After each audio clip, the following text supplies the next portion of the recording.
అందరికీ దీపావళి శుభాకాంక్షలు. దీపావళి అనగానే మనకి ముందు గుర్తొచ్చేది స్వీట్స్ అండ్ క్రాకర్సే కదా!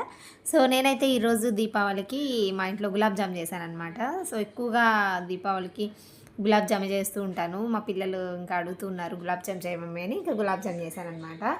అండ్ ఈ గులాబ్ జామ్ అయితే ఎంటీఆర్ గులాబ్ జామున్ ప్యాకెట్స్ ఉంటాయి కదా! దాంతో చేశాను నార్మల్‌గానే.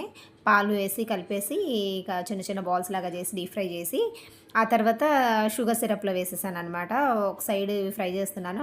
ఇంకో సైడ్ అయితే షుగర్ సిరప్ పెట్టేసాను. అయిపోయిందవి. కొంచెం మనం డైరెక్ట్‌గా 2 వేడిగా ఉండకూడదు. ఇవి తీసిన తర్వాత బాల్స్ కొంచెం చల్లారిన తర్వాత గోరువెచ్చగా సిరప్ ఉన్నప్పుడు వేస్తేనే అవి కరెక్ట్‌గా పీల్చుకుంటాయన్నమాట. అబ్జార్బ్ చేసుకుంటాయి. లేదంటే మరీ సాఫ్ట్‌గా అయిపోతాయి. అంత సాఫ్ట్‌గా అయిపోయినా గానీ తినడానికి బాగోదు. సో, కొంచెం ఆరిన తర్వాత ఇలా వేసి ఉంచాను. అండ్ నెక్స్ట్ చూసేసరికి ఒక 2, 3 అవర్స్‌కే మంచిగా అబ్జార్బ్ చేసేసుకున్నాయి. చాలా బాగుంది టేస్ట్ అయితే. సో, ఈరోజు దీపావళి స్పెషల్‌గా నేనైతే ఇంట్లో మీల్ మేకర్ కర్రీ చేశాను. అండ్ మీల్ మేకర్ కర్రీలోకి కాంబినేషన్‌గా అయితే జీరా రైస్ చేశాననమాట. వెజ్‌లోనే కొంచెం స్పెషల్‌గా చేశాను. సో, మిల్ మేకరు, జీరా రైస్ కాంబినేషన్ కూడా చాలా బావుంటుంది.